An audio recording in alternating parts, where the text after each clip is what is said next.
né? E por que a gente é uma universidade? Muitas pessoas acabam associando a universidade a ter uma plataforma de conteúdo, né? E não é isso. A universidade, ela existe para, de fato, ter uma conexão maior com a estratégia do negócio. Então, a gente teve essa grande virada de chave, começou a olhar muito mais para comportamento, outras competências.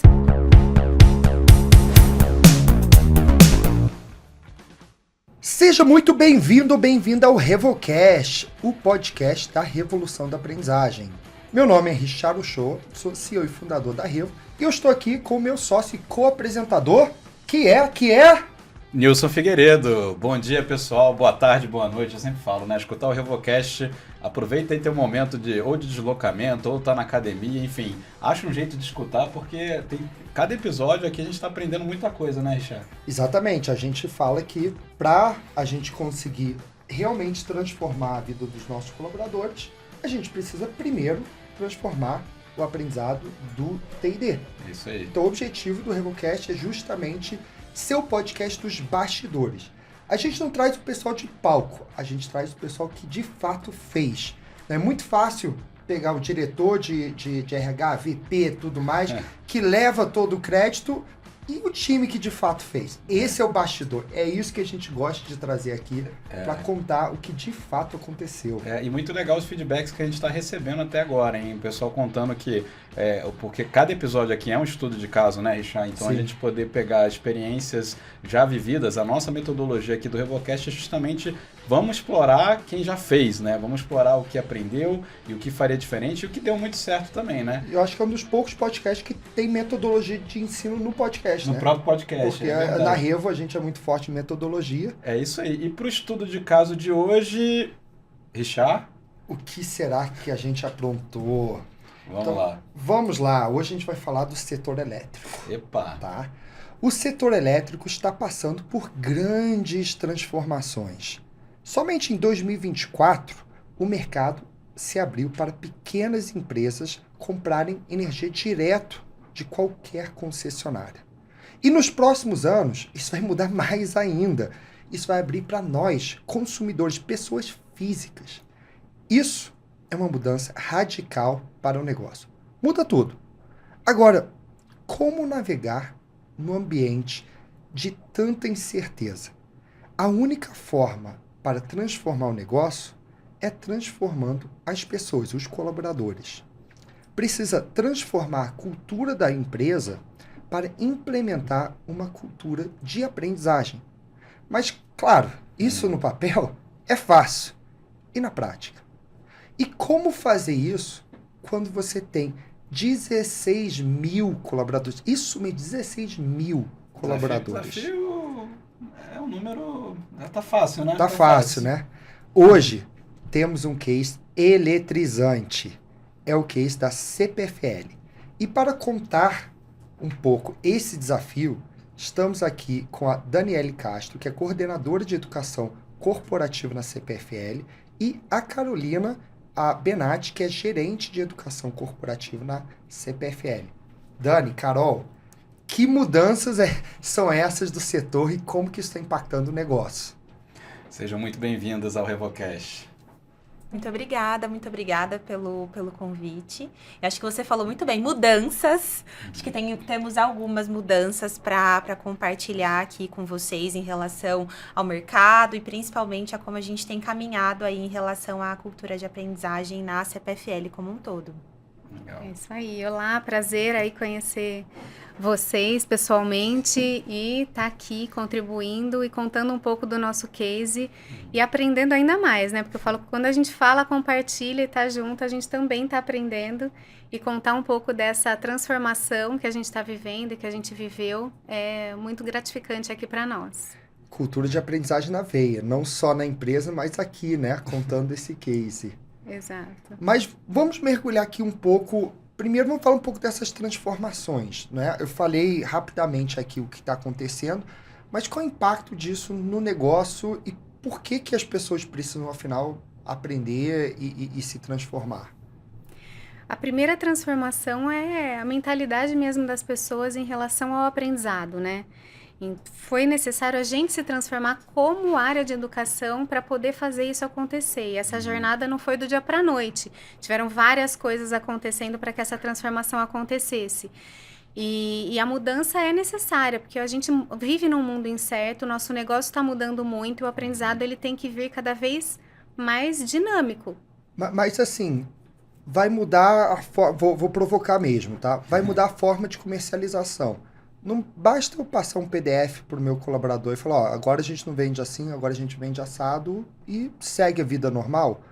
Seria maravilhoso que Se fosse só Eu isso. provoquei, eu sei que não fosse é. assim, né? Ou se a gente colocasse as pessoas na sala de aula e fizesse uma capacitação, né, formal de isso acontecer, mas não é bem assim, né, Dani? que Ou as se coisas tivesse uma acontecem. pílula, né? Sim. Assim, a gente entregaria uma pílula ali para as pessoas, mas acho que a gente tem um desafio gigante, né? A CPFL é uma empresa muito técnica e a cadeia de valor da CPFL é muito ampla. Então, essa transformação no mercado de energia afeta uma parte do nosso negócio, né? A gente fala internamente, é um grupo, então tem algumas empresas mesmo dentro do grupo e a gente cuida ali desde a obra até a entrega ali da energia efetivamente na casa do nosso consumidor final. E as alterações no mercado, né? Assim como a gente já teve também uma alteração no passado, falando, por exemplo, em telefonia, né? A gente teve uma época que a gente não podia comprar ali a nossa linha telefônica de outras empresas e hoje a gente Nossa, pode, verdade, hein? né, de fato ali fazer essa escolha. E acho que aqui, olhando um pouco para o nosso negócio, né? E também fazendo uma analogia com o que aconteceu em telefonia no passado, é uma transformação de público, é um olhar muito maior para o nosso cliente, né? Então, uma coisa é a gente ter uma modalidade de consumidor, e eu acho que é algo que a gente tem muito orgulho, é de falar que ainda como consumidores, a gente tem um tratamento muito especial ali para os nossos clientes, um cuidado no serviço, né? A CPFL é realmente referência aí nas suas áreas de concessão, mas tem um plus, né? Tem ali um cuidado adicional agora com o nosso cliente, tem uma mudança interna para nós, olhando para processos, olhando para digitalização, olhando para novas habilidades. E quando a gente olha também para o nosso quadro, acho que como um todo, assim, de funcionários, nós temos pessoas que estão conosco há bastante tempo. Então, acho que o nosso desafio como área é como que a gente traz novas pessoas, novas habilidades, que são habilidades que a gente precisa mesmo se desenvolver enquanto companhia. E a gente também mantém aqui os nossos colaboradores, trazendo um upgrade aí mesmo na formação e cria esse ambiente onde as pessoas realmente se sintam à vontade para aprender sem necessariamente da nossa intervenção aqui enquanto Legal. universidade. Acho que é o sonho, né? Mas uma coisa que eu queria dar um destaque, até a fala da Carol aqui, né? No sentido de vocês reconhecerem que a área de educação precisou aprender também para depois repassar, né? Porque é muito assim, cultura de aprendizagem para os outros, né? Mas para a gente, enquanto TID, enquanto área de educação, não necessariamente, né? Então, acho que aqui já tem uma provocação para quem está ouvindo. Procure você também, enquanto, né, missionário, né, de TID, com esses grandes desafios, aprender também, né? E já dá os parabéns, porque você está ouvindo o podcast, quer dizer que você já está... Que você já está fazendo isso, né? Agora, uma provocação até um complemento a essa resposta que eu falei, será que não é só dar um PDF e a pessoa aprende? Eu acho que a maior provocação que é o seguinte, é que a resposta não está definida. Se a gente tivesse a resposta, o caminho é esse, seria muito fácil. O problema e a provocação que a gente tem que fazer é mostrar para o colaborador, está mudando, não sabemos a resposta, mas precisamos preparar vocês para vocês descobrirem o caminho e vocês serem mais criativos, de vocês conseguirem se desenvolverem para achar a melhor solução da empresa. Por isso que eu acho que a aprendizagem acaba sendo tão importante. Exato. E a gente não tem a resposta de tudo, mas tem um objetivo comum que todo mundo precisa saber e precisa estar aqui no cerne desse aprendizado, que é, nós queremos ser a primeira concessionária a ser escolhida pelas empresas e pelas pessoas. Então, a partir do momento que a gente tem esse objetivo, qual é o nosso papel enquanto colaborador aprender para chegar nesse objetivo? Quais são os desafios que nós temos, né, processuais, regulatórios, de digitalização, de atendimento ao cliente, para poder chegar nesse objetivo final que a gente tem. Então, é muito importante a gente ter um propósito, a gente ter uma meta, a gente saber onde a gente quer chegar. Então, tem muitas mudanças, tem muita coisa acontecendo, mas a gente tem um objetivo final. Legal. E aí, como é que a gente traça essa jornada para que esse objetivo chegue e que a gente consiga realmente ser continuar sendo a referência que nós já somos no mercado? O que eu acho interessante no que você está trazendo, assim, eu vejo, e podem me corrigir, né, porque vocês conhecem muito bem esse setor, mas na minha visão de fora, né, eu percebo que as empresas, cada um tem sua concessão ali, tem sua região e meio que está dominado, não tem, quase que... Tem proteção de mercado. Tem proteção de mercado, vou colocar aqui, né, de uma forma meio que uma zona de conforto. E aí quando vocês veem agora um momento onde, não, até a analogia que a Dani usou, né, igual a telefonia, você vai poder escolher, aí você já para pensar, pera... Agora eu tenho que realmente ser a escolhida, não por, né, só tem essa opção, mas por região, mas é porque eu de fato sou a melhor, porque eu tenho a melhor experiência, atendimento ao cliente. Aí o jogo, né, parece que reembaralhou as cartas ali, né, as cartas foram dadas de novo e o jogo as regras do jogo mudaram completamente, né? Exato. E aí, assim, até pra gente, pro pessoal que tá escutando entender, como é que foi o contexto, assim, vocês chegaram, tem esse desafio, como é que você encontrou no início, né, o que já existia até então. Até porque já tinha, né? Já tinha aprendizagem, já tinha iniciativas, né? Então, qual que era esse cenário inicial, até antes de pensar em, nossa, eu tenho muita coisa para mudar? Como é que era? Só para dar essa fotografia do antes aí pro pessoal, né? Acho que o que a gente tem em pauta é a mudança e a agilidade, né? Então, a partir do momento que a gente antes de falar de cultura de aprendizagem, nós já temos hoje no nosso jeito de ser, que é a nossa cultura mesmo na companhia, são os comportamentos esperados, um dos pilares que é aprendizado, que é aprenda com a jornada e seja protagonista da sua história. Então isso já está na cultura da empresa. Isso já está aqui, né? Tá marcado no nosso cenário.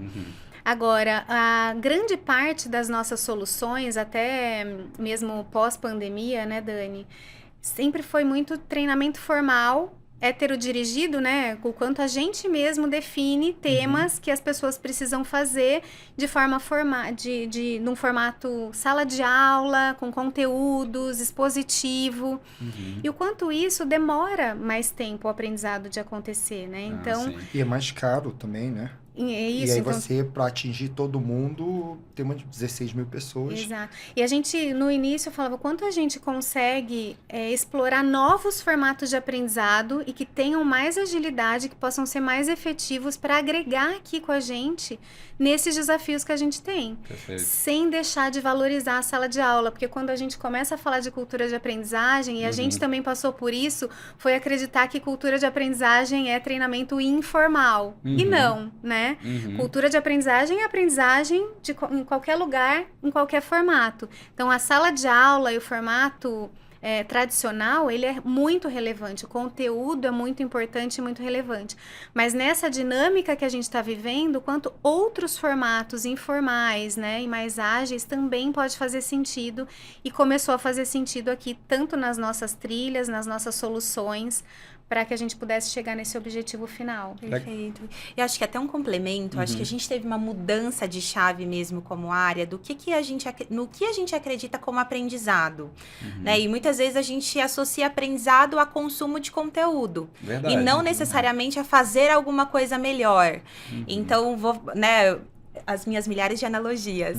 Sim, fazendo uma analogia dieta, eu sei o que fazer. Eu saber o que fazer não significa que eu vá fazer e não significa que eu vá atingir o meu objetivo.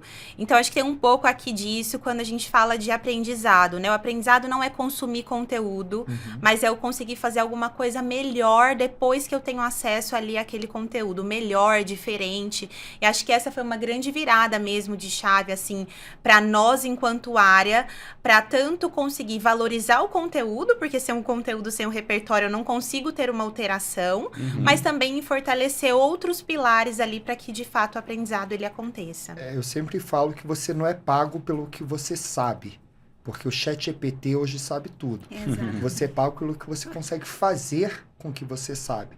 Então, você falou brilhantemente. Nem sempre é só o consumo de conteúdo, é trazer conteúdo e colecionar, vamos dizer, diplomas e títulos e certificados. É de fato botar isso em ação. É botar o que você aprendeu em prática para transformar o negócio. Legal. E pelo que eu estou entendendo, né? Então, quando vocês já existiam bastante iniciativas, eu capturei aqui que é basicamente assim, bem tradicional, sala de aula, expositivo, e dá para dizer também que eles tinham um cunho mais técnico, regulatório, obrigatório, alguma coisa assim, e aí vocês começam, não, vamos sair só do técnico e vão ampliar para o que de fato é uma cultura de aprendizagem, é por aí? Por aí. Acho que a gente tem alguns momentos, assim, na nossa história enquanto universidade, né? Um momento que a gente teve um foco muito maior mesmo nas competências técnicas, nessa habilidade, né? E é um orgulho que a gente tem de dizer que a gente realmente é muito forte tecnicamente. A gente teve depois uma segunda virada de chave, que aconteceu ali mais ou menos em 2008, né? Com a universidade mesmo, o CPFL, né? E por que a gente é uma universidade? Muitas pessoas acabam associando a universidade a ter uma plataforma de conteúdo, né? E não é isso.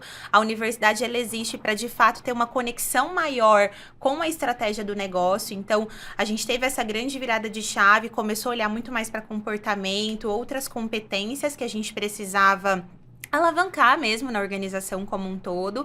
Em 2018, a gente, né, teve uma reformulação até da nossa carinha enquanto área. Então, a gente trouxe mais conteúdo para as nossas plataformas e acho que a gente viveu um momento de centralizar esse aprendizado. Então, algumas coisas aconteciam e a gente mesmo como área, a gente optou por centralizar isso e trazer esses direcionadores mais claros para a organização como um todo. E aí, acho que 2021, 2022, a gente passa por essa virada de chave, né, como a Carol trouxe, primeiro enquanto profissionais, enquanto pessoas, e depois trazendo isso para a organização como um todo, da necessidade de não só de ter conteúdos e disponibilizar isso para as pessoas e não ser o dono da escola que fala o quê, quando, onde as pessoas precisam aprender, mas a de fato trazer essa autonomia mesmo ali para as nossas pessoas. E aí, o que é essa autonomia, né, na aprendizagem? Quer dizer que eu não vou ter nenhum treinamento obrigatório? Sim, a gente tem, obviamente, treinamentos obrigatórios, legais, né, regulatórios, enfim. Então, tem uma parte que, sim, a gente precisa trazer essa capacitação, mas tem uma parte que está muito conectada com como a gente aprende enquanto adulto, que é fazer sentido para mim. Relevância, então, né? Exato. Então, às vezes, a gente fala muito de andragogia, de várias coisas, mas o quanto a gente, de fato, como uma área de educação corporativa, a gente consegue colocar isso em prática. E acho que essa quarta onda, talvez aí nessa linha do tempo, é uma onda que a gente ainda está vivendo mesmo, né? Nós estamos ainda aprendendo, reaprendendo várias coisas aí ao longo desse trajeto. Eu tenho uma definição de cultura de aprendizado que eu gosto muito, que eu falo nas minhas palestras e escrevo bastante, que é: uma cultura de aprendizagem é quando você implementa uma cultura de aprendizagem contínua para que uma pessoa ou empresa possa se adaptar às mudanças de mercado. Por que a gente traz aprendizagem? Por que é tão importante? É porque o mercado vai mudar. Vai vir uma pandemia, vai vir uma nova inteligência artificial, vai vir uma nova regulamentação do setor que muda todo o mercado. E como que as pessoas se adaptam a essas mudanças?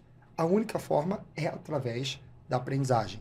Então, essa é a forma que a gente gosta de falar, né, e rotular e definir cultura de aprendizagem. Aprendizagem contínua para se adaptar ao mercado. E aí eu queria aproveitar esse gancho para que a gente pudesse mergulhar na solução. Então, falamos aqui um pouco das transformações, de como que era antes e o que foi desenhado, o que vocês de fato implementaram. Nós começamos aqui uma implementação bem estruturada, né? Porque a gente fala aprender é aprender em qualquer lugar, a gente precisa ampliar aí o informal, novos formatos, mas como é que a gente começa isso? Então, buscamos aí alguns parceiros já experientes nesse tema e juntamos, nós fizemos um grupo de trabalho mesmo com pessoas não só de educação e de aprendizagem, mas de várias áreas. Então, da operação da empresa, de áreas corporativas. Então, juntamos um grupo de trabalho para ouvir. Porque a cultura de aprendizagem é exatamente isso, né, que você traz aí na sua fala, mas o que a gente quer ver? Uma organização que aprende. Uma Então, organização como que aprende. a nossa organização está aprendendo e como a gente pode avançar e evoluir com isso? E nada melhor do que, claro, a gente ter alguém experiente já com mais bagagem em relação a isso, mas ouvir os nossos colaboradores, os nossos líderes, entender como que estamos aqui numa aprendizagem e o que a gente quer realmente avançar. E aqui a gente começou essa construção, né, de desenvolver e criar um manifesto nosso. Então, hoje a gente tem um vídeo manifesto com o que é aprender na CPFL, né, com a nossa intenção, com a nossa aspiração de aprendizagem, tudo isso construído em várias mãos, em mãos realmente dos nossos colaboradores, junto aqui com a nossa área de educação corporativa, né, Dani? Perfeito. Acho que a gente teve esse processo, né, estruturado. E os grupos focais, que são essas pessoas que a Carol comentou, a gente tinha ali uma agenda de se reunir, de discutir quais eram os temas que a gente iria trazer. E muito mais do que temas, a gente queria descobrir qual era o nosso jeito de aprender aqui enquanto CPFL. E acho que um grande produto disso é o nosso manifesto de aprendizagem. Então, várias coisas que as pessoas dos grupos iam trazendo, a gente falava, olha, isso aqui é a marca. Porque é isso que tem a ver com cultura, né? Cultura é como a gente faz as coisas no dia a dia.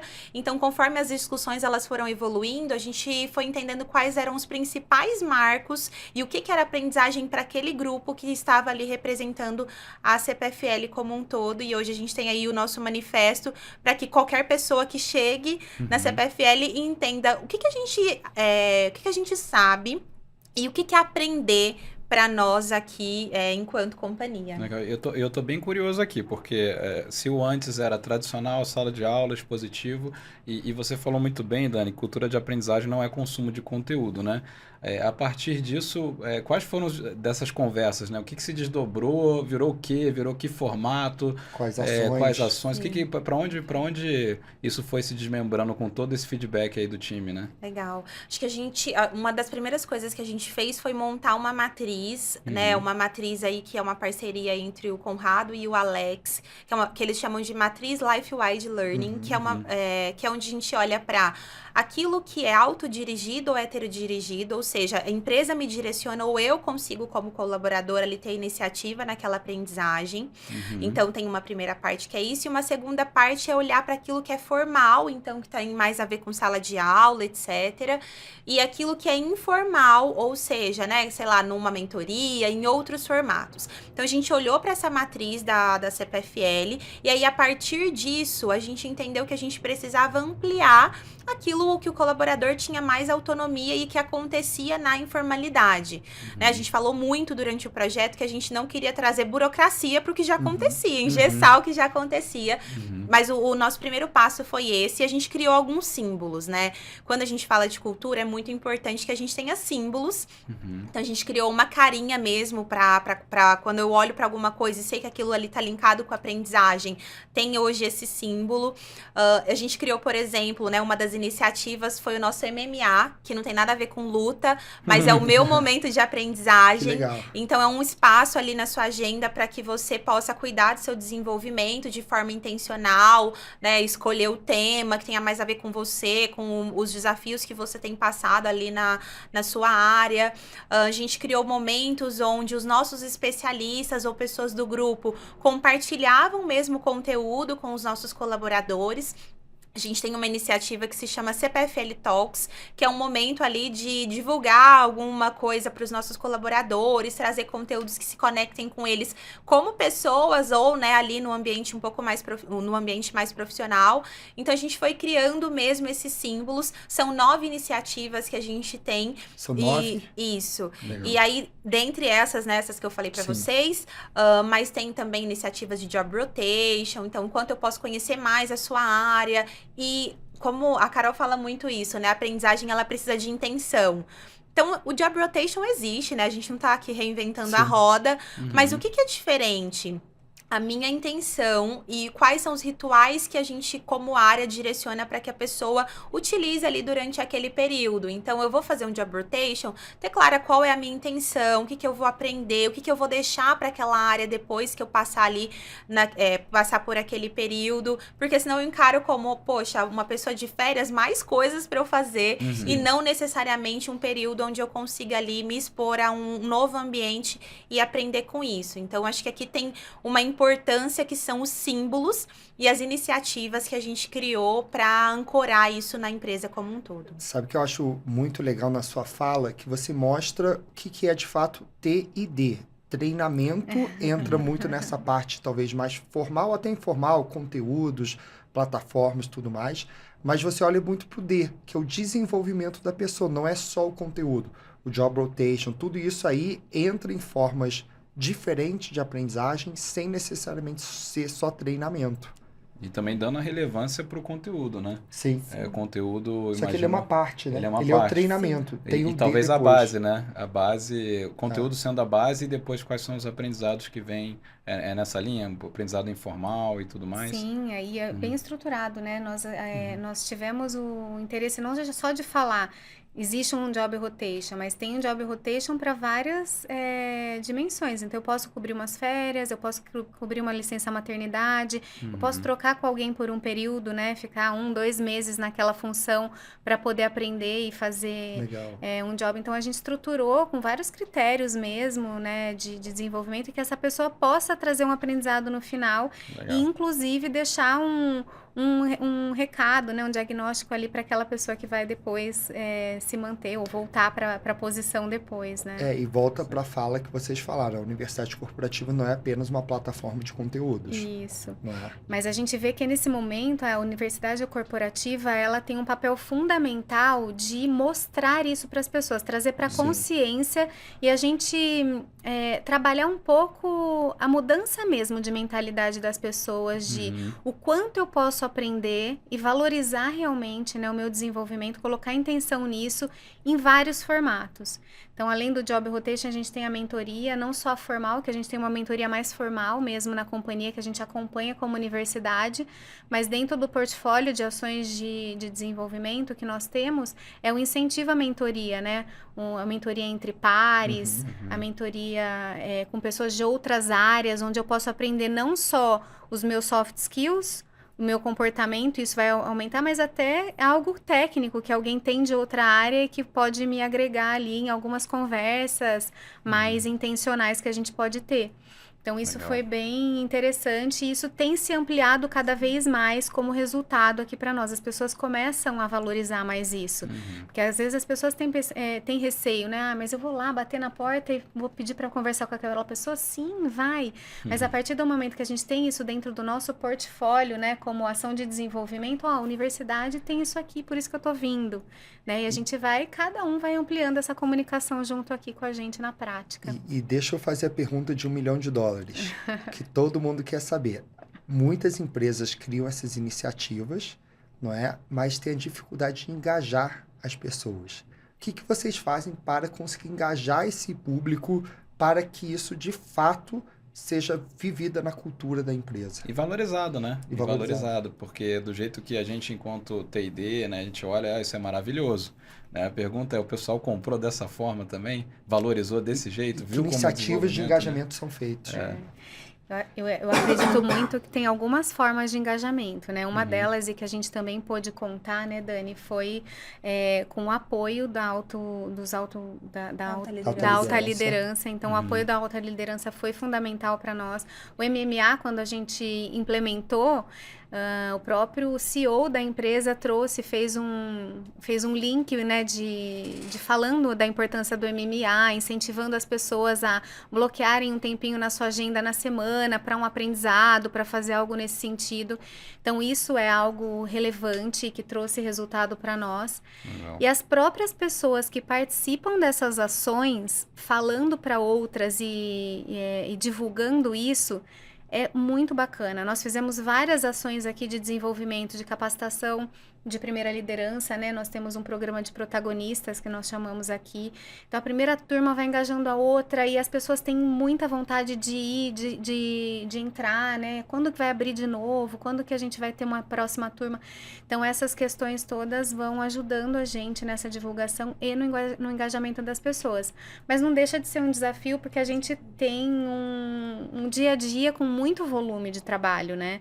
Então, parar para poder participar de algo ou colocar intencionalmente esse aprendizado na nossa agenda não é algo fácil para quem não tem isso realmente como hábito, né? Perfeito. Eu acho que uma coisa que a gente acabou fazendo nesse aspecto foi criar um grupo das pessoas que querem se conectar como uma comunidade para trocar aprendizados.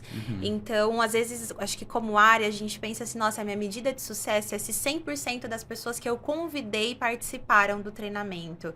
E acho que aqui tem um desapego mesmo nosso como área, que é um desapego difícil, do quanto não são 100% das pessoas convidadas, mas são as pessoas que faz sentido aquele conteúdo, e às vezes não faz sentido naquele momento o conteúdo para aquela pessoa, e tudo bem ela não participar. Então, a gente tem algumas trilhas que, né, como eu disse, que são obrigatórias, legais, etc. Mas as nossas outras trilhas não. Você participa se você precisar, se aquele conteúdo realmente fizer sentido para você. Então, acho que esse é um ponto. E a gente também escolheu como área não penalizar quem não fosse. Então, assim, a pessoa não vai, a gente manda uma lista, faz chamada, rechamada, 30 turmas para... Não, a gente escolheu valorizar e trazer luz para as pessoas que participam.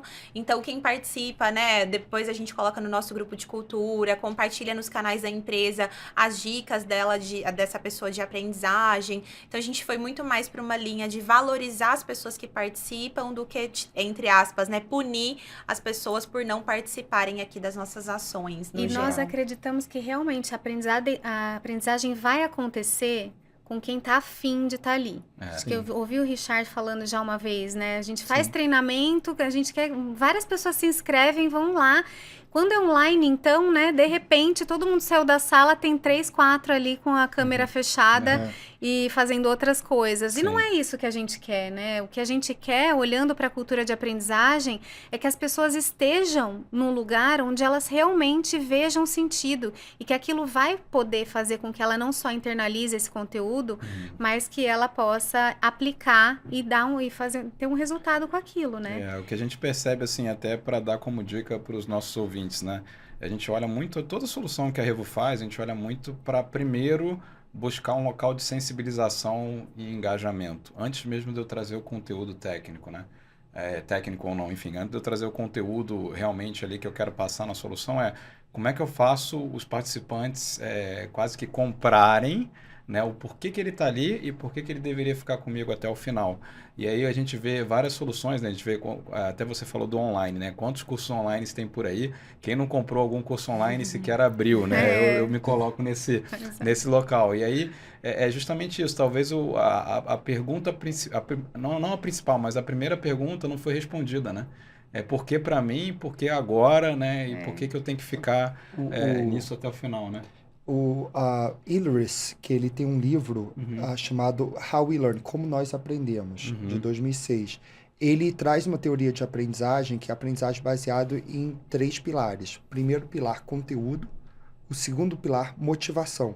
Ninguém aprende se não estiver motivado. Então, quando a gente fala aqui que a pessoa precisa estar afim de aprender e precisa fazer sentido para ela, é a forma de você preencher esse segundo pilar. Sem preencher esse pilar, as pessoas não vão fazer o curso.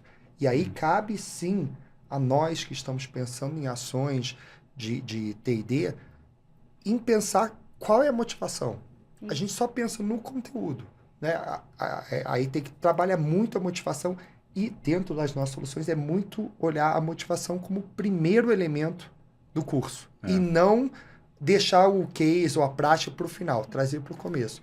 E o último pilar entra o contexto daquilo, da prática daquilo na sociedade. Então, se você quer fazer aprendizagem que realmente faz sentido, você vai ter que ter conteúdo, motivação e contexto prático. Sabe que em linha do que você está trazendo, nós implementamos aqui nesse cenário, nessa jornada toda, um planner de aprendizado. Porque dentro da cultura de aprendizagem, como é que a gente ensina as pessoas a aprenderem?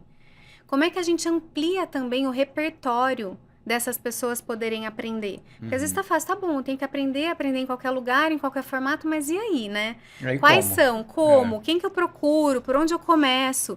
Então, nós implementamos um planner de aprendizagem que fala ali, né? É um canvas onde você coloca o que você quer aprender. Quero aprender inglês. Para que você quer aprender? Que vem a motivação, né? Sim. Você vai usar isso para quê, né? O que impacta na sua vida esse aprendizado?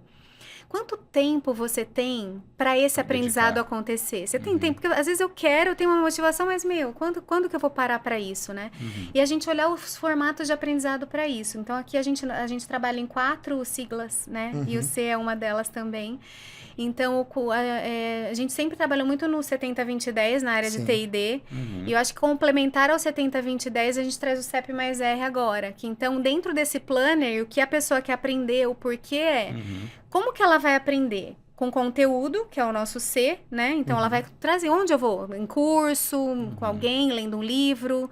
Então, o conteúdo precisa estar ali. Com experiências, que tipo de experiência que eu vou colocar ali no meu contexto, naquele aprendizado para poder fazer pessoas, quem são pessoas referentes, alguém que já conheceu, que já passou por isso e que possa me ajudar e que eu possa ali seguir ou algo nesse sentido. E redes não necessariamente só as redes sociais, que também estão associadas, mas redes que a gente vai se associando, né? A gente aqui de T&D tem várias redes ali que a gente vai participando. E ao final como é que eu meço que eu realmente aprendi isso, né? Então a gente fazer a pessoa refletir que existe alguma forma de mensurar. Então, eu vou aprender inglês, então, sei lá, daqui 2 meses eu vou conseguir fazer uma apresentação por mim mesmo, vou conseguir escrever um artigo em inglês, conseguir ler um livro, né? Numa velocidade maior. Então, a gente conseguir medir isso de alguma forma. Legal. O que eu acho muito bacana nesse, vamos dizer, novo conceito de aprendizagem, que é sair só das trilhas obrigatórias, sair só daqueles cursos mais tradicionais que sempre teve e trazer esse protagonismo, é que é um novo conceito de aprendizagem onde o colaborador está no centro. Isso. Não é o RH que está no centro. Ele não é drivado pelo RH empurrando os conteúdos que a pessoa tem que fazer. Não, ela tem que ser responsável por isso.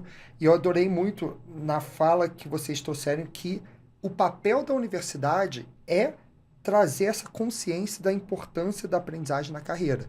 Então, você cria esse ambiente, cria tudo isso para que ele queira, que ele possa aprender, e o papel da UC é trazer essa conscientização. E traz ferramenta, né? Acho que tem a conscientização, o engajamento e ferramentas práticas, né? Para que as pessoas possam implementar isso. O Planner é um exemplo disso, né? Ajudando ele, instrumentalizando ele para poder conseguir obter, de fato, a aprendizagem, né? Vamos evoluir aqui para o que a gente fala do momento de bastidores.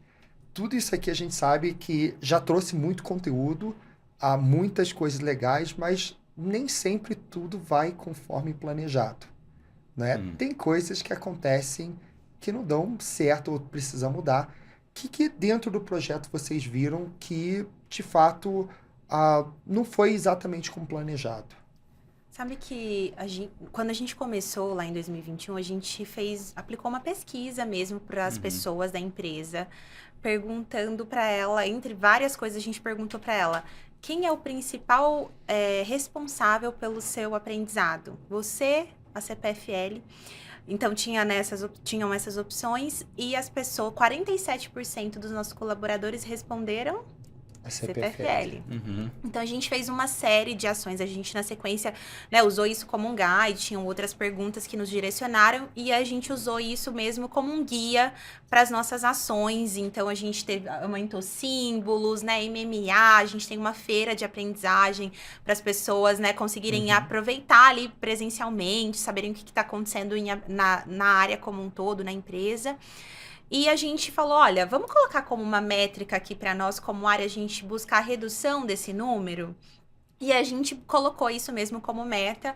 E depois de um ano, mais ou menos ali após a implementação, a gente perguntou de novo para as pessoas, fez exatamente a mesma pergunta. E a gente tinha a expectativa que esse número reduzisse, porque a gente falou de autonomia, de protagonismo, etc. Mas não foi isso que aconteceu, para nossa surpresa ou não. E aí a gente depois foi questionar um pouquinho aquele número. O número não só reduziu, não reduziu, como aumentou. Então a gente saiu de 47 para 58% dos nossos colaboradores. Nossa. E aí, quando a gente se deparou com aquele número, né, a gente falou, gente, mas peraí, como assim? Eles são muito autônomos.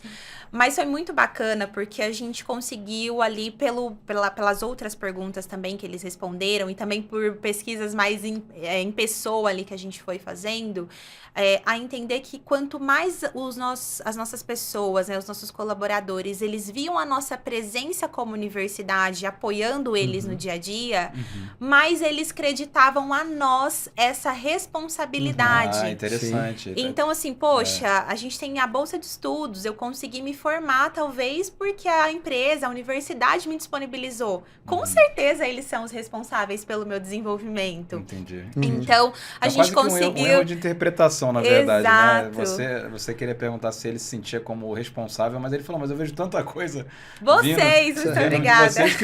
Vocês me ajudaram, né? Eles estão Realmente. acreditando a vocês muita coisa que aconteceu com eles, né? Exato. Então, acho que a gente teve questões como essa de entender qual é o nosso direcionador. Como que a gente vai medir isso? Porque é uma pergunta que a gente se faz com muita constância. A gente tem algumas métricas para olhar para o nosso avanço. E acho que hoje muitas pessoas, empresas, falam de cultura de aprendizagem. E acho que a pergunta do milhão é como que a gente mede esse avanço? E aí a gente volta aqui muito internamente para a pergunta como a gente pode medir o avanço de uma cultura? Né? Porque a gente está falando de aprendizagem, mas é cultura de aprendizagem. Então a gente tem utilizado métricas voltadas para como a gente pode medir avanço de cultura na empresa e como a gente também pode olhar para o impacto disso para o nosso negócio. E aí, a exemplo, né, a gente escolheu alguns projetos nossos para a gente conseguir implementar, olhar para outras formas de aprendizado e entender se aquele grupo, se naquele projeto, as pessoas avançavam mais ou menos quando a gente comparava com outros modelos que a gente tem de aprendizagem. E aí, um dos temas que a gente escolheu aqui foi olhar para a digitalização, inteligência artificial, novas tecnologias, e olhar um pouco mais para esse mundo aí para medir esse avanço. Legal. E Legal. teve alguma outra... Esse aí do número foi bem impactante, né? Esse suposto erro de interpretação aí. Mas teve algum outro aprendizado, assim, que vocês talvez falassem, tentei de uma forma aqui, até pensando em novos formatos ou abordagens. Eu vejo assim, o cenário de vocês já é muito positivo. Uma coisa que eu destaco aqui, o CEO patrocinou o MMA, né? Ele fez ali e até um elogio, né? Porque é difícil, às vezes, a alta liderança comprar, igual comprou no caso de vocês. Mas vocês não encontraram nenhuma outra barreira ou coisas assim que vocês falavam, isso aqui foi um pouquinho mais difícil, a gente teve que colocar mais energia, a gente acreditava que fosse ser mais fácil e não foi? Algum aprendizado assim nesse sentido? Nós encontramos e encontramos ainda, né, Dani? A gente não deixou de encontrar. Nós somos uma empresa que, além de ter 16 mil colaboradores, é descentralizado em muitos lugares. E cada região tem uma cultura diferente, tem um costume diferente. Então, esse desafio é muito grande. E grande parte da nossa população é operacional. Então, que tem uma necessidade grande de fazer treinamentos normativos, técnicos, formais, e que a gente não pode deixar com que isso aconteça, né? Não tem conversa isso aí, né? Então, o quanto a gente começa a agregar questões mais informais e um pouco mais de outros formatos também, né, como complemento a esses treinamentos normativos e que ajudam as pessoas a ganharem essa consciência de que o aprendizado é além da sala de aula, mesmo que ele seja normativo e técnico, né? Então, aqui a gente acabou criando, ou valorizando algo que já existia, que é o programa de padrinhos, os próprios educadores internos que acabam ensinando outras pessoas que chegam. E nas nossas próprias trilhas mesmo, né, Dani? O quanto a gente começa a incluir coisas onde as pessoas podem experienciar isso de forma efetiva e prática e entender e ganhar consciência realmente desse ganho. Mas os desafios, eles são intensos, né? E vamos evoluir aqui pra gente... Você levantou um pouco essa bola, trazendo esses números, não é? Em relação a indicadores e tal. Né? Vamos falar um pouco de resultados? Você trouxe o desafio de medir. O que vocês estão olhando para indicadores? Como que vocês estão medindo isso? Além dessa pesquisa aí que acabou dando o sentido contrário, né? Sim. Acho que a parte de indicadores, acho que entra pra gente como um grande aprendizado, sabe? Desde o começo do projeto, a gente tinha certeza que organizações que aprendem crescem mais, têm maior desenvolvimento, têm rentabilidade, tem uma série de estudos que falam, que olham para isso e que comprovam isso. Mas o que caracteriza uma organização que aprende mais? Então, acho que essa, né, é um pouquinho da pergunta que a gente vem se fazendo ao longo desses últimos anos. E aí, dentro dessa pergunta, né, olhando um pouco mais para essa pergunta, o que a gente mede? A gente tem hoje, olha para o nosso NPS de aprendizagem. Então, hoje, os nossos colaboradores identificam a CPFL como um lugar propício para aprendizagem. É um dos símbolos, é uma das coisas que a gente consegue medir, né? Hoje a gente tem um NPS promotor, mas se não fosse, ou se fosse um resultado ruim, seria um direcionador aqui para nós enquanto área. Então, essa é uma forma que a gente tem de medir. E a gente escolheu também medir por projeto. Então, quando eu olho, né, por exemplo, para o projeto de digitalização, né, com esse cenário que a gente falou de avanço, atendimento ao cliente, etc., a gente tem uma necessidade muito maior de ter os nossos processos digitalizados. Então, a gente montou mesmo uma estrutura onde as pessoas têm acesso a conteúdo, entro lá na plataforma, vejo conteúdo de no-code, low-code, por exemplo. Tem uma parte que a gente tem pessoas da TI para suportar elas no desenvolvimento de projetos. E tem uma outra parte que é o que a gente já fez, já tivemos 2 edições, que foi o hackathon. Então, a gente fez um hackathon para que as pessoas levassem suas ideias e tivessem isso implementado para que a gente pudesse medir. Então, desde a parte de conteúdo, experiência, pessoas, redes e a aplicação. Então, os nossos parceiros apoiam as pessoas que participaram no hackathon, os ganhadores, até a implementação. Então, a gente já teve desenvolvimento, por exemplo, de apps, até savings consideráveis para a empresa de projetos que foram digitalizados, e a gente conseguiu ver na prática esse retorno financeiro. Aí o CFO já começa a ficar feliz. Exatamente. Já começa a ter ganho financeiro aí, né, o CFO, porque o Richard sempre faz o papel do CFO, que quer ver o número mexer, né? Exatamente. Tem que mexer algum ponteiro, né? Ponteiro. Porque a aprendizagem não é uma coisa bonitinha, porque a gente cuida das pessoas. Não, a aprendizagem é para mudar o negócio. Exato. Tem que estar direto no coração da estratégia da empresa conseguir trazer isso. E curiosidade, teve outros indicadores assim que talvez não foram tão evidentes, ou que você estava olhando que teve uma surpresa boa, de repente, eu não esperava isso, e aí de repente apareceu, ou chegaram feedbacks do tipo, que aí vocês falaram, que legal o trabalho que a gente está fazendo, nem imaginava que isso fosse acontecer, alguma coisa, algum insight assim? Um outro indicador até mais prático que a gente mediu ano passado, até trabalhando várias ações, a Dani comentou, né? Nós fizemos feiras, nós fizemos engajamento de várias formas com toda a população. E nós temos a nossa plataforma. E um dos objetivos que a gente tem é que as pessoas queiram fazer os treinamentos, ou busquem o aprendizado, independente de qual ele seja.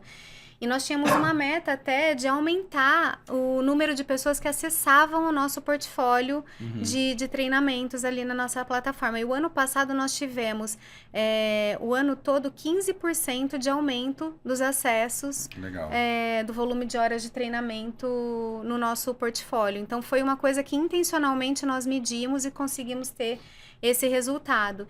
E nós percebemos que sempre que a gente fazia uma ação, aquela região que era afetada era a região que no próximo mês aumentava mais o acesso. Porque como é muito grande, a gente tem muita coisa, muita solução, o quanto é importante essa informação também chegar. Algumas pessoas já conheciam, mas não imaginavam, né, o impacto que isso podia ter, e outras pessoas nem conheciam tanto. Então, foi um momento da gente conseguir trazer essa consciência para as pessoas, e foi um resultado bem positivo que a gente conseguiu colher o ano passado. Legal. E como é que vocês faziam essa ação? Bem curiosidade aqui, porque parece que quase tem uma fórmula aqui. Você vai numa região, faz uma ação e aí o acesso aumenta, né? O que é isso? Como é que é essa comunicação? É basicamente um reforço? É uma reunião online? O que é isso na prática? Nós fizemos várias, a gente chama de feira, né? Então, é um movimento que nós fizemos na sede, né, da empresa, na sede tanto do Rio Grande do Sul quanto em Campinas, com transmissão ao vivo para todos os lugares. Então, começa dali. E nesse dia ou essa semana, né, cada região a gente gente faz um tempo, às vezes é um dia, 2 dias, uma semana toda, nós levamos alguns conteúdos, a gente leva muito das soluções que nós temos como universidade, então mostrando um guia de autodesenvolvimento que nós temos com vários treinamentos, dicas de filme, de livro, para o que a pessoa quer realmente desenvolver, o planner de aprendizado e algumas ações também que nós temos aqui de aprendizado no técnico. Então, óculos de realidade virtual para vários treinamentos que a gente acaba fazendo nas operações, uma maquete de NR10 que a gente usa para os nossos treinamentos também. Então, a gente expõe esses produtos e essas soluções dentro dessas feiras e desses movimentos que a gente faz e vai movimentando essas pessoas, né? Então, tem tanto o online que a gente consegue trazer mais pessoas, quanto o presencial que a gente leva. E tem algumas pessoas nas próprias áreas, né? A Dani comentou, a gente tem um grupo no Teams onde a gente vai incluindo cada vez mais pessoas que querem estar nessa rede e ajuda a gente a divulgar isso também. E voltando ainda com o chapéu do CFO, estou bem satisfeito com os indicadores e as mudanças positivas com essas iniciativas. Mas a pergunta-chave, como que a gente consegue mostrar que isso vai ter um impacto com todas as transformações que o setor está enfrentando? A minha opinião, acho que a gente não consegue de forma tão palpável, sabe? Acho que quando a gente olha para o contexto no geral, a pergunta que a gente se faz muito, né? Eu já falei isso aqui quase 4 vezes, que não fique tão repetitivo, mas qual é um bom estágio de maturidade quando a gente fala para aprendizagem? E a gente busca muito na literatura, com outras empresas, com outras pessoas, a entender o que diz pra gente que a gente está num cenário ruim. E a gente fala muito internamente que aqui a gente está propondo uma solução para um problema que ainda não existe. Então, é complexo você dizer que, olha, se a gente não aprender, qual é o impacto se ninguém aqui tiver para aprender, ninguém tá focado nisso, ok. Qual que é o impacto que a gente tem nesse contexto e qual é o impacto que a gente tem num contexto onde as pessoas aprendem e conseguem se desenvolver? Acho que veio muito disso, sabe? A nossa escolha de olhar para alguns projetos e conseguir, dentro desses projetos, mostrar essa evolução e mostrar quais são os benefícios que a gente tem quando a gente tem uma cultura de aprendizagem implementada, do que necessariamente a gente ter uma previsão, sabe, sabe, entre aspas, assim, de que cenário seria esse? E se a gente não fizer nada, né? Se a gente falar, beleza, como área aqui a gente não vai fazer nada, e aí tudo bem se as pessoas aprenderem, se a gente criar ou não criar uma cultura de aprendizagem. Então a gente tem aqui, né, um trabalho constante, até quando a gente foi engajar mesmo a nossa alta liderança, de a gente tem um problema real hoje na CPFL? Cultura de aprendizagem resolve um problema? Não, porque a gente não tem um problema de escassez de aprendizagem, por exemplo, na CPFL. Mas ele agiliza, ele impulsiona outras coisas que a gente quer. Então, quando que eu vejo que eu aprendo rápido? Quando eu tenho que resolver um problema. Então, quando eu vou resolver um problema, eu vou recorrer ali a mecanismos e a ferramentas que eu já tenho para resolver aquele problema. Será que a gente tem como mensurar, sabe? Que nesse caso aqui eu demorei 10 minutos e agora eu vou demorar 40, 20 segundos, vou responder mais rápido. Então, acho que em aprendizagem tem coisas muito palpáveis e que a gente consegue hoje olhar para essa alavancagem. E tem algumas perguntas que a gente até fala aqui internamente, né? Que tem uma subjetividade e que tem, acho que uma característica mesmo nossa como área especialista de dizer, olha, organizações que fizeram tem esse cenário, organizações que não fizeram tem esse cenário. O que a gente quer para nós enquanto companhia? Acho que essa provocação é muito boa, né? Na verdade, e você falou muito bem, né? Eu estou criando uma solução para um problema que não existe ainda, né?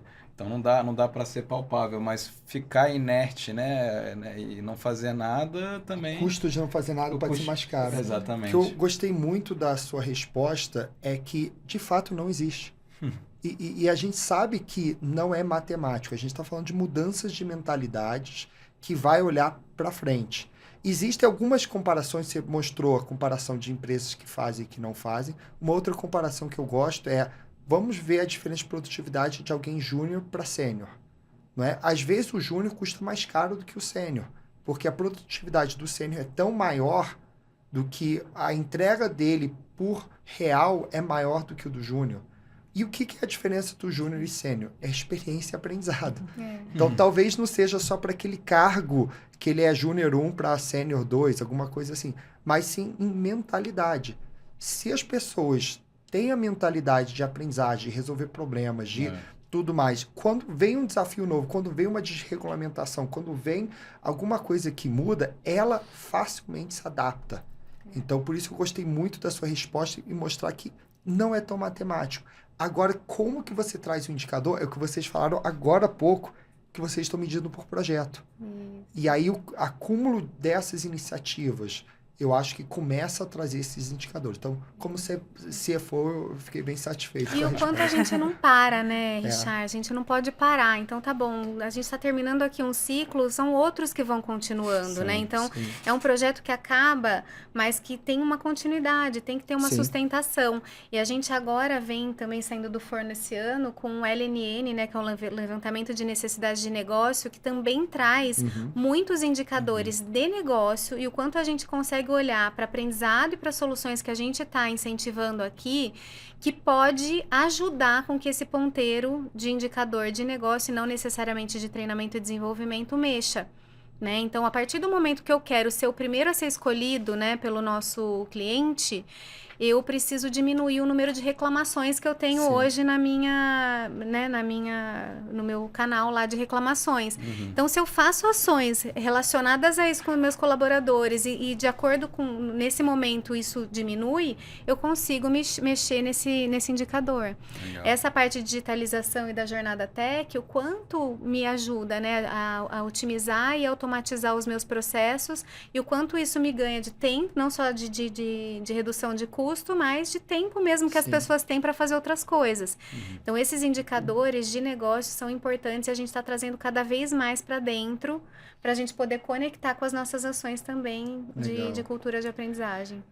Muito bom, nossa, tem muita coisa aqui anotada. E aí agora eu queria aproveitar para ir para a próxima pergunta, que é uma pergunta mais filosófica. Para vocês, o que significa a revolução da aprendizagem? Quer começar aí, Dani? Já foi até estratégica aqui em beber a água para Para deixar... Respira. Mas esse silêncio, essa pergunta profunda, ela sempre tem esse silêncio, assim. Normalmente tem aqui em todo episódio uma pausa de 1, 2 segundos, né?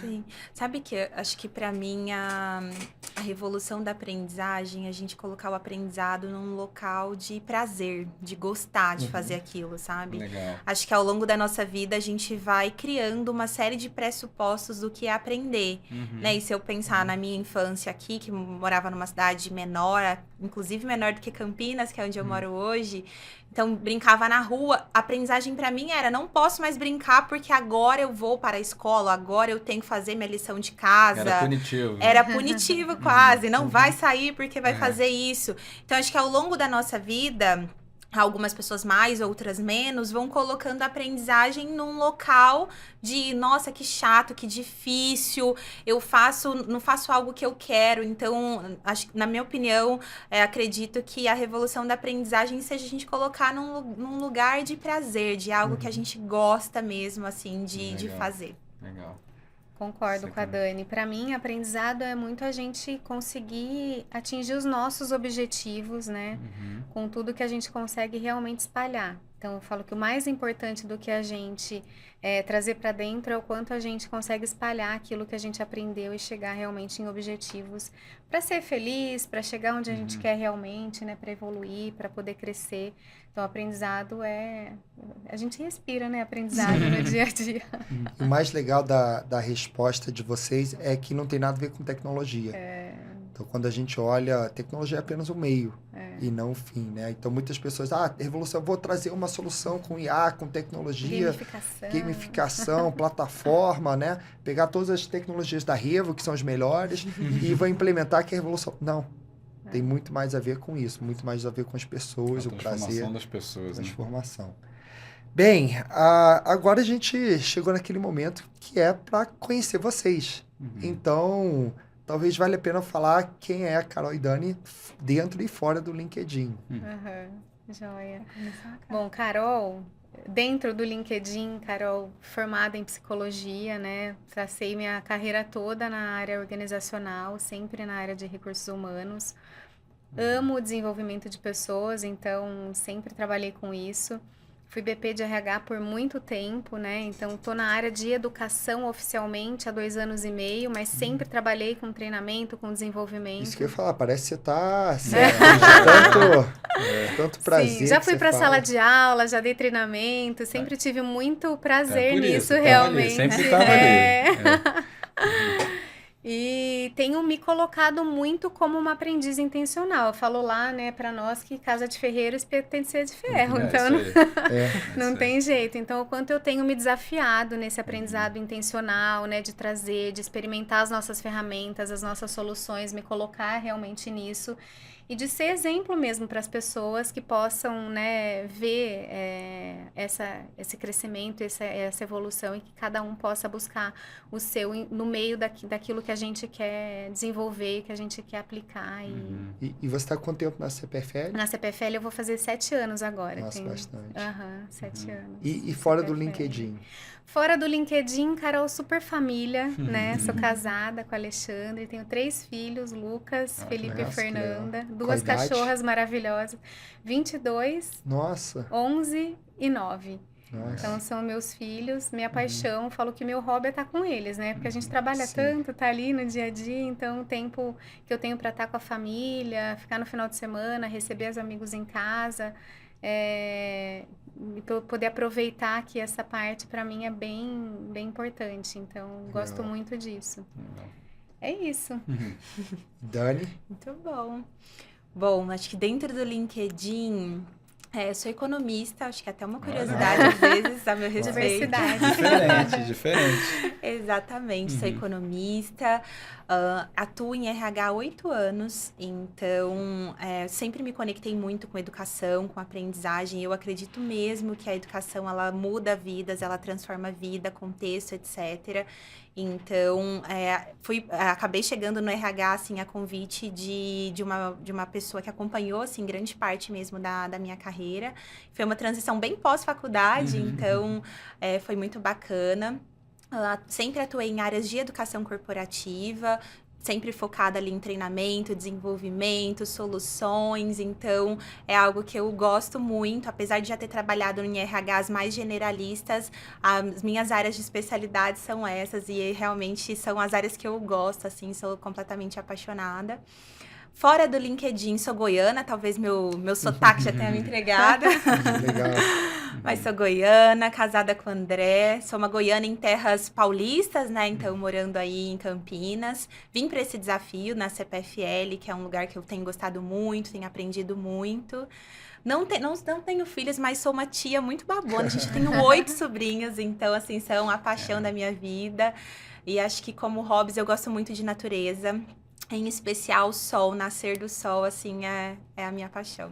Legal. Sabe o que eu acho legal na tua história, né? Acho que é o primeiro episódio, né, Richard, que tem uma economista trabalhando com a área de educação. E o mais curioso é que, por mais que a gente perguntou, mas e a métrica? Como é que comprova? Você não caiu no erro de um economista de falar, não, eu achei a fórmula matemática, né? Então você conseguiu, né, vencer assim eu mesmo. Trouxe ela para isso, viu? Mas não foi isso, né, Dani? Exatamente. Que legal. Muito bom, muito bom. Essa Como economista, eu vou sempre falar, depende. Mas muito bom. Fantástica diversidade aí. Acho que até tem uma complementariedade muito boa entre vocês, né? E até perguntando aqui, Carol, se alguém quiser entrar em contato para fazer um benchmark, onde que as pessoas te acham? Seu LinkedIn? O meu LinkedIn tá como Carolina Azevedo Benatti, então podem me procurar por lá. Legal. E deixo os meus contatos. Podem me mandar contato, eu sempre costumo responder, tá? Legal. E Dani? Podem também me conectar via LinkedIn. O meu LinkedIn é Daniele Castro, então tô sempre por ali. Não posto muito, mas respondendo com certeza. Legal. Então eu quero agradecer muito a participação de vocês aqui nessa aula, né? Quase uma aula de pós-graduação, super densa, técnica, para que a gente possa ajudar aqui os nossos ouvintes. Então, muito obrigado aqui pela participação de vocês Eu hoje. queria agradecer a participação de vocês também e um episódio aí que a gente procurou definir, tangibilizar o que é a tal da cultura de aprendizagem. Tanto se fala, a gente fala muito, mas o que é isso, né? Então aqui espero que você tenha anotado bastante, que é uma grande aula sobre esse assunto. Então muito obrigado por terem contribuído tanto aí com tantos insights, com tantas dicas e compartilhado a experiência de vocês quando o assunto é cultura de aprendizagem, né? Nós que agradecemos, viu? Foi muito bom estar aqui com vocês, compartilhando, e a gente fica à disposição, né? Para trocar mais e qualquer dúvida que tenham, podem conectar a gente aí. Legal. Com certeza. Muito obrigada, viu, pelo convite. Foi um Obrigado. prazer participar com vocês. Nilson, nossa, eu tô com 2 páginas É. de anotações. Uma folha e meia aqui para mim também, hein? É. Bastante coisa. Sabe o que mais me surpreendeu? Hum. A quantidade de iniciativas. Então, a gente tem aqui o manifesto MMA, a feiras, tem plataforma, tem job rotation, tem a padrinho, tem que achar tanta anotação, estou até perdido em quantidade, trilhas obrigatórias, não obrigatórias, não é? Muitas iniciativas. Isso me surpreendeu bastante. É, muito mesmo. E aqui eu achei legal até o recorte, né, da cultura de aprendizagem evoluindo na prática. Então, elas contaram aqui, né, que começou como algo era só tradicional, sala de aula, expositivo, e como é que eu dou os próximos passos, né, inserindo de fato uma cultura de aprendizagem. E Richard, somado a tudo que você já trouxe com todas essas iniciativas, eu também peguei umas falas bem poderosas, vamos dizer assim, né? Aprendizado não é consumo de conteúdo, de fato, né? Sim. Às vezes tomar cuidado de achar que é consumo de conteúdo, e a virada de chave que a Dani trouxe foi muito fazer algo melhor, né? E não só consumo de conteúdo. Outra coisa bem interessante que eu peguei é o símbolo, né? Que remete à aprendizagem se repetindo ali para sempre dar uma mensagem de que a CPFL tem isso como uma preocupação muito viva, né? O MMA eu adorei, né? Buscar esse espaço na agenda, mas com aqui uma excelente contribuição com o CEO patrocinando isso. Sim. E dizendo, arrume espaço na agenda para desenvolvimento, porque isso é relevante para você, né? Então, ajudando no protagonismo. O que eu anotei aqui também, que a Universidade Corporativa não é apenas uma plataforma de conteúdo, também que cultura de aprendizagem é uma organização que aprende, não é? Então, e aí a aprendizagem vai muito além da sala de aula. E tem várias coisas aqui, né? Quando a gente falou de resultados, eu gostei muito daquela pesquisa. Quem é responsável pela sua aprendizagem? No ano 1 é 47%, no ano 2 é 58%. Mas aí a gente percebeu que foi um erro de interpretação. Na verdade, ele estava elogiando o trabalho delas, né? E aí tem NPS de aprendizagem, né? Medição por projeto.